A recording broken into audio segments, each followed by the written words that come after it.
Good afternoon.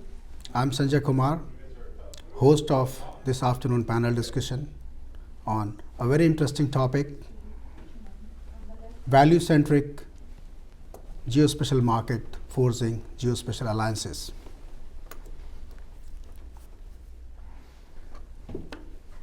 Well, over last few years, geospatial industry and capability has been transforming very rapidly.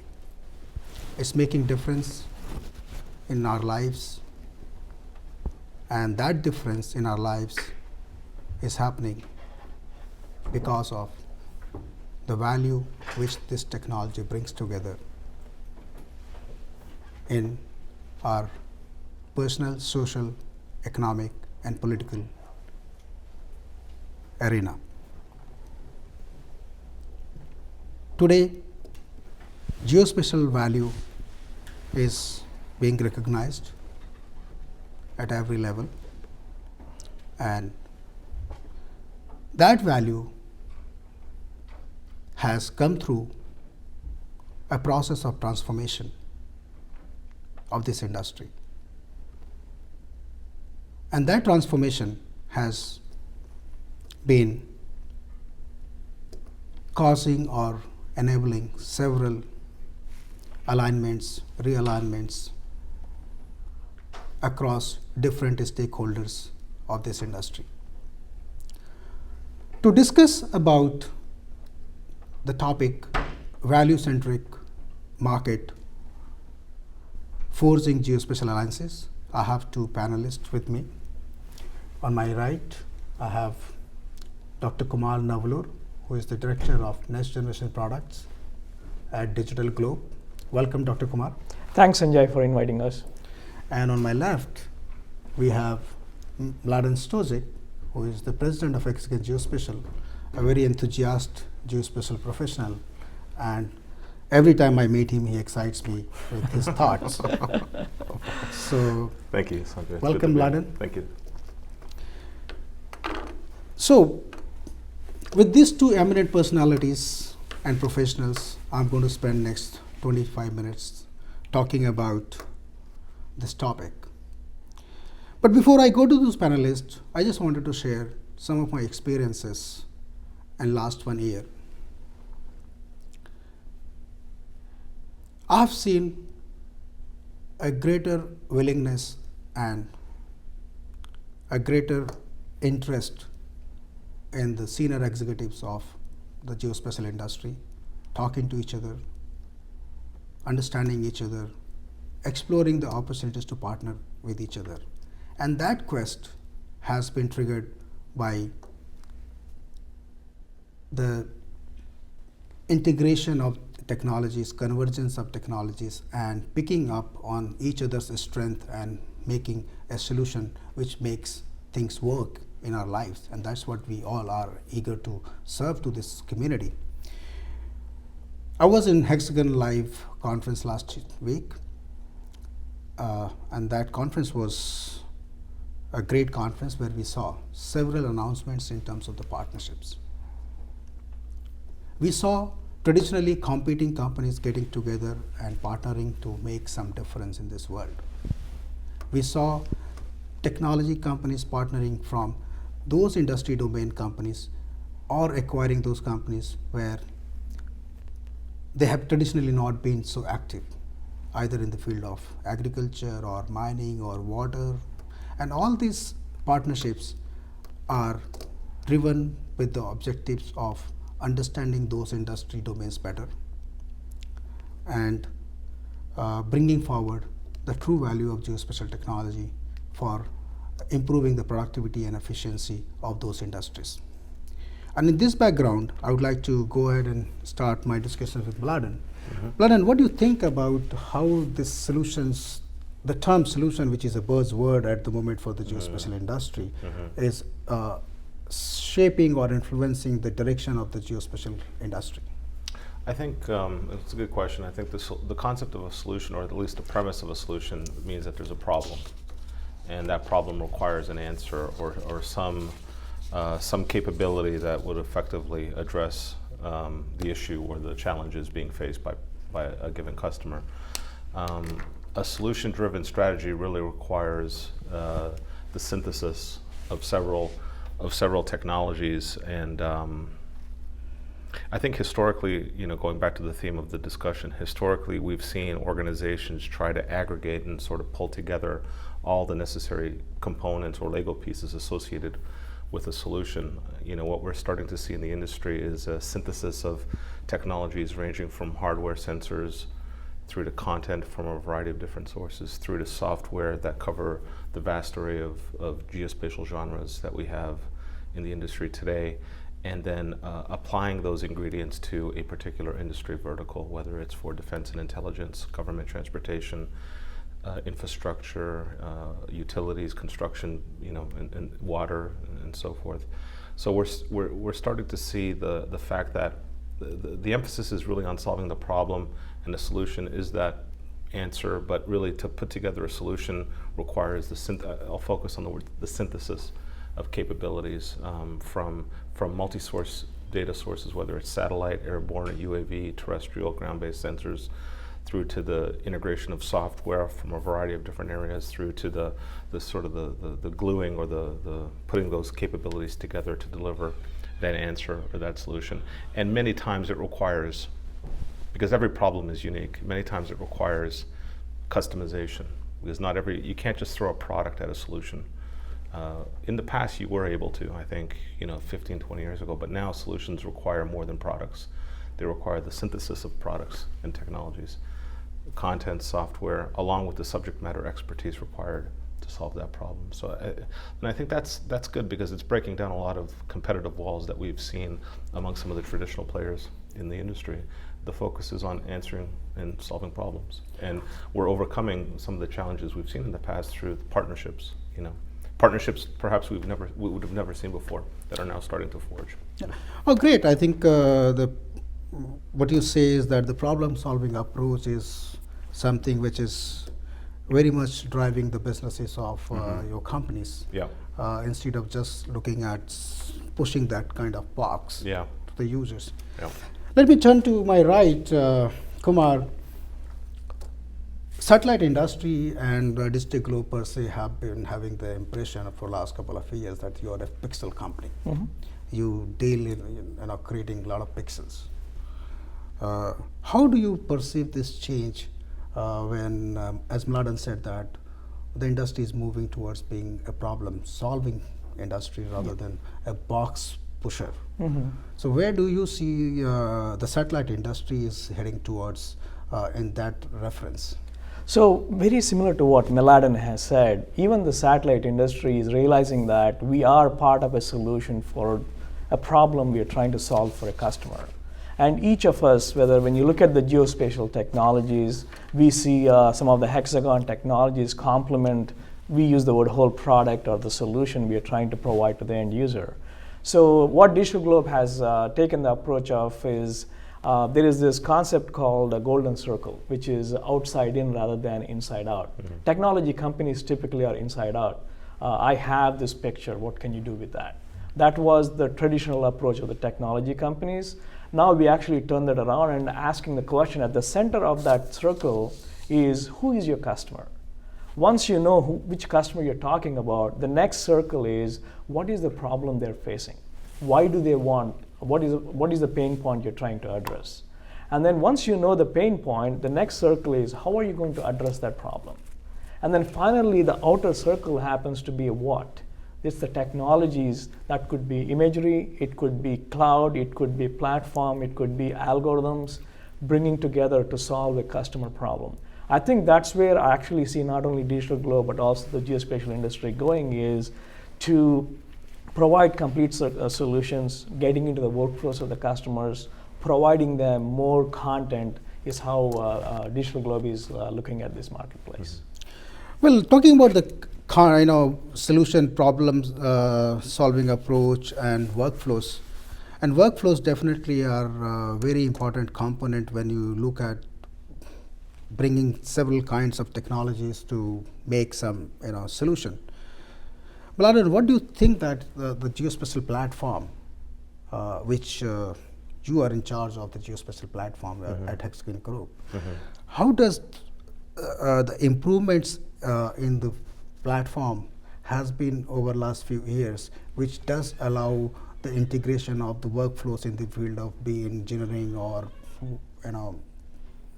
telecommunication and things like that. How does this platform enables workflows? Okay, so I think one of the things that we've abstracted out, at least in our thinking regarding the development of a geospatial software platform, is this concept, as you mentioned, a workflow.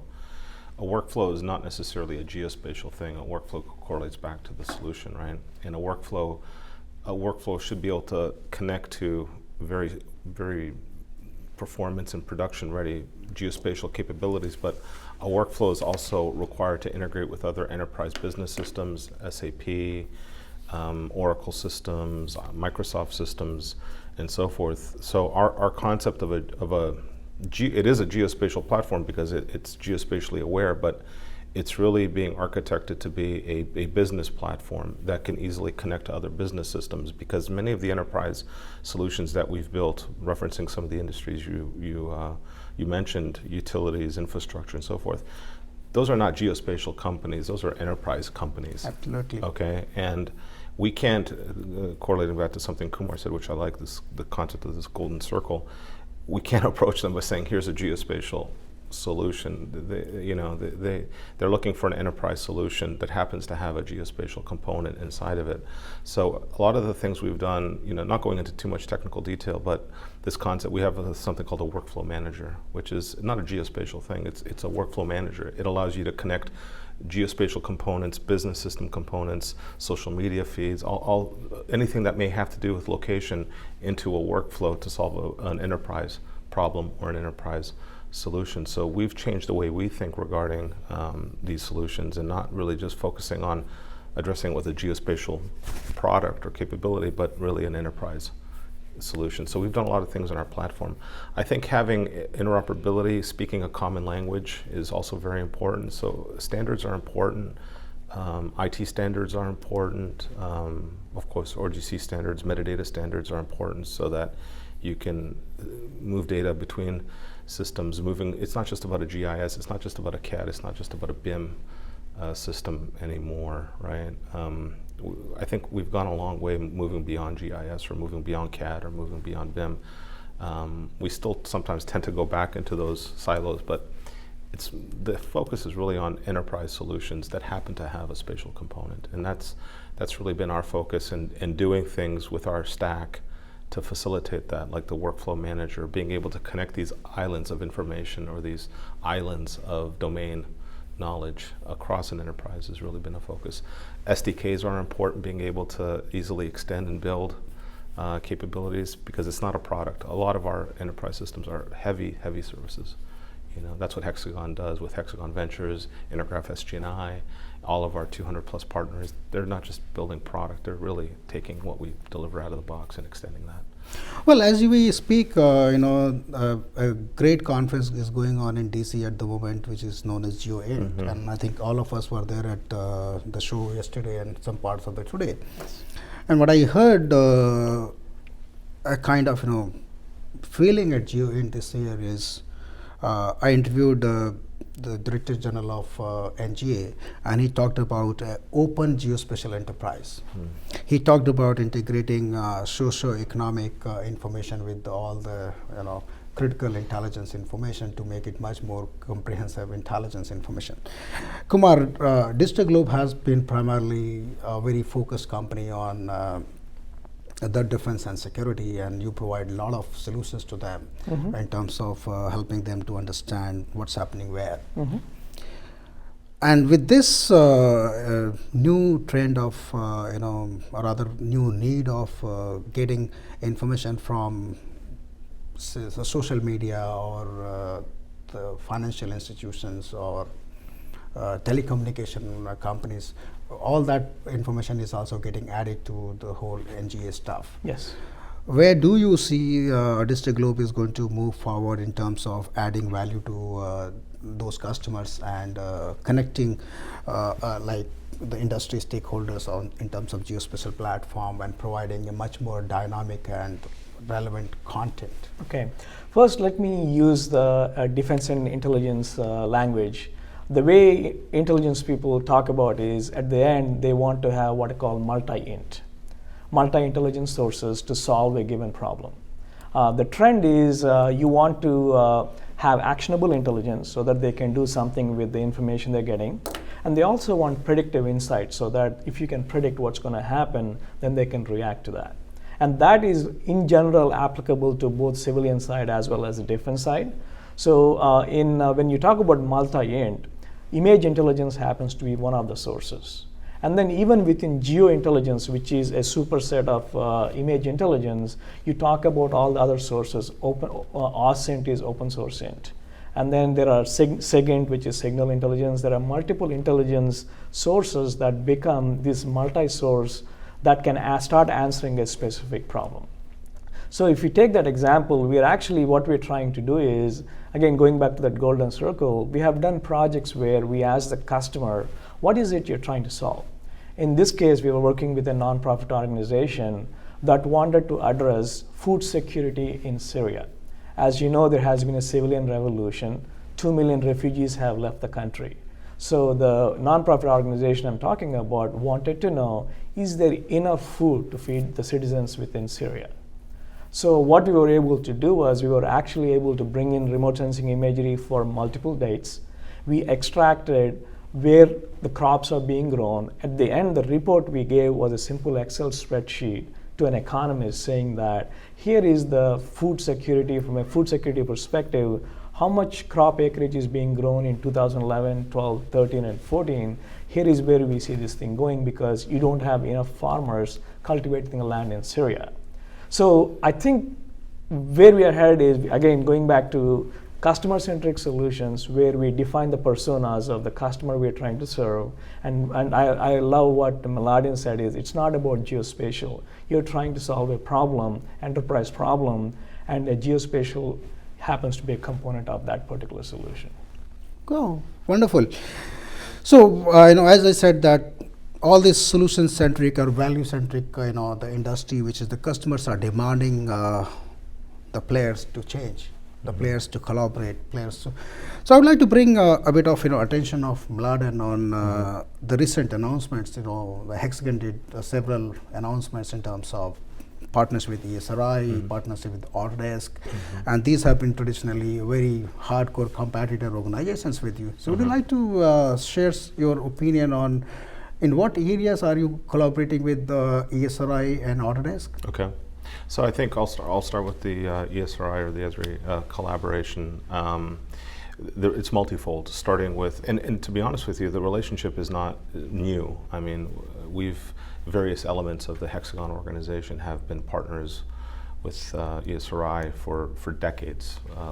Starting with Leica Geosystems on the GIS handheld systems, okay, being able to work with ArcPad and the ArcGIS platform on that platform. Erdos, as you know, which is now part of Hexagon, was acquired through Leica and then subsequently through Hexagon, have always been in the past very strong partners on the raster image processing side. We've established several very production-focused extensions on top of the ESRI platform.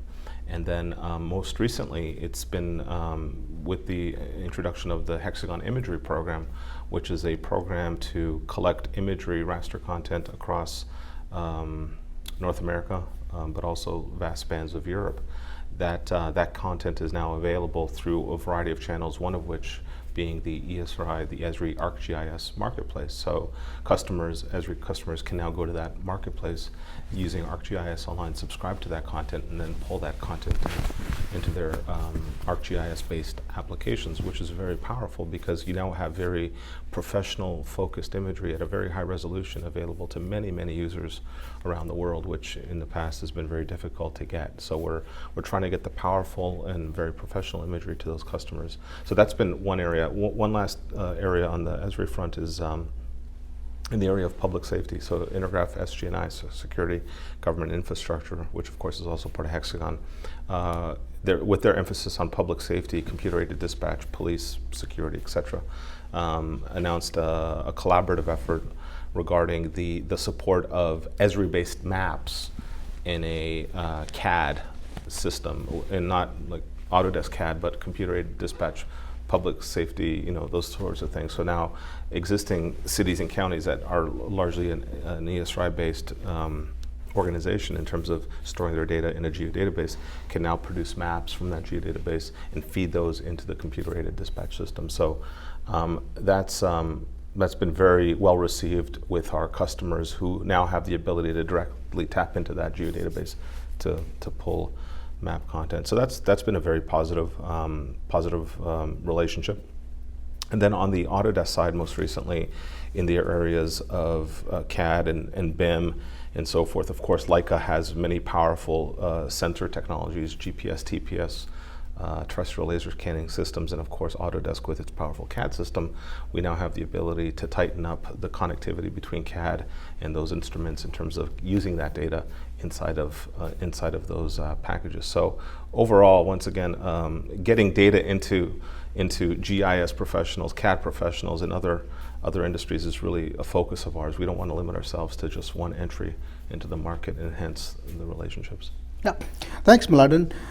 Kumar, with some of these companies which we have just talked about, whether it is Intergraph or ESRI or Autodesk, DigitalGlobe has been either partnered with them or has been toying with the idea of partnering with those organizations. How do you foresee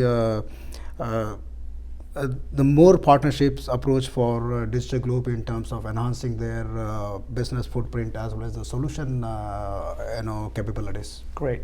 So DigitalGlobe has this strategic initiative called Geospatial Big Data and Analytics. And the reason we call it a strategic initiative is that we realize that we need partners to make these solutions. So when we talk about this geospatial big data, our strength happens to be one part of the content, which is imagery. And then we also can derive some information layers automatically from our imagery. The way I look at that is there are three different types of services, if you may. You have platform as a service. In that case, we are looking at platform like Hexagon has. We are in discussions with Hexagon. How can we leverage their platform to serve our imagery? So platform as a service is one aspect of that. Second one is content as a service. So having the data easily accessible and easily manipulated by the end users, whether it is a regular user who has the finished answers or a developer who want to write their own algorithms, or putting our own technology out there so that people can manipulate our data, that I call content as a service. And the third aspect is what I call software as a service or a technology as a service. This is where I see a lot more collaboration with Hexagon. For example, you take Erdas Imagine. It's one of the more worldly renowned software for image analysis. There is no reason for DigitalGlobe to reinvent the wheel. We would like to partner with Hexagon, bring the platform as a service so our customers are not investing money in IT, but they're actually focusing on solving their problems. Then bring the technology, in this case the advanced algorithms Erdas might have, and then put our imagery next to it and bring together a solution the end user can get access to quickly in a way it was not possible before. Yeah, thank you, Kumar. So turning back to Mladen, within Hexagon Group we have Leica Geosystems, Hexagon Geospatial, and PPM and several other divisions as well, where Leica Geosystems is entering into strategic alliances with Autodesk or ESRI, who have been having some kind of element of competition with Hexagon Geospatial.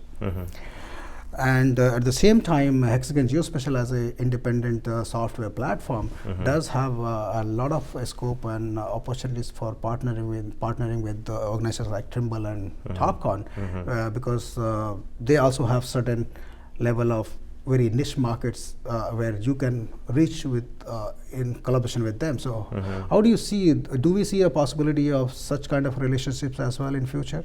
I mean, I think there's always room and possibility for relationships. I think you said said something very important. We have such a broad scope of capabilities, from covering all the geospatial genres of photogrammetry, remote sensing, GIS, cartography, through to desktop-based implementations, server-based implementations, compression technologies.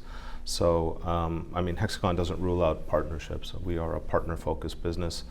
The world's not black and white anymore. There's a lot of gray in the world. So it's hard to say, you know, we compete in one area and then, you know, we can't do business in other areas. And then you add the regional element to that. In some regions, we may compete, in other regions we don't compete, depending on the maturity of the market and so forth. So Hexagon really takes a very practical and pragmatic approach to doing business. And it's not emotional.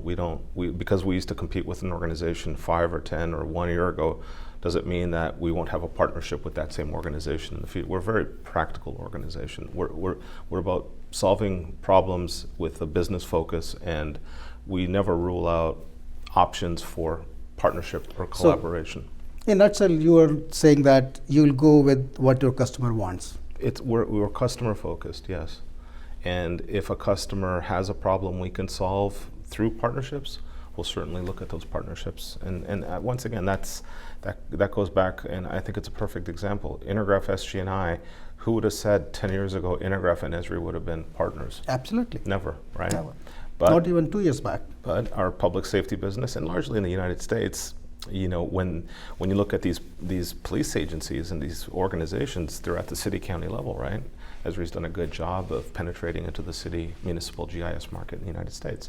So a lot of investment's been made by these organizations. It comes down to business, right? They invested a lot of money building up these GIS data layers. Why should they then have to go through a lot of difficulty to get that same data into a computer-aided dispatch system to save lives? It's not practical. So if there's, and we recognize that, Intergraph recognizes that, and for that reason, if they had an existing Esri-based GIS, it should be very straightforward to get that data into the computer-aided. It just makes sense. It's common sense. It's practical. That's how Hexagon thinks. We're a very practical and pragmatic organization. Thank you very much, Mladen, and thank you very much to Kumar for joining us this afternoon in our studios to discuss about the value-centric market forcing geospatial alliances. Well, I think this is the trend, and as our co-panelists have explained and kind of conveyed, that the customer focus is at the top priority of these organizations. And that's a good news which we have in this industry, and which is also a sign of maturity, where we are looking at what is the end. How do we use this technology and this information for making a difference to our customers is the end, and that's what is driving all that changes. So I think it's a very positive news, and it's very positive indication in terms of the overall maturity of this industry. With this, I would like to close this panel and thank Dr. Kumar and Mladen to join us this afternoon. Thank you very much. Thank you, Sanjay.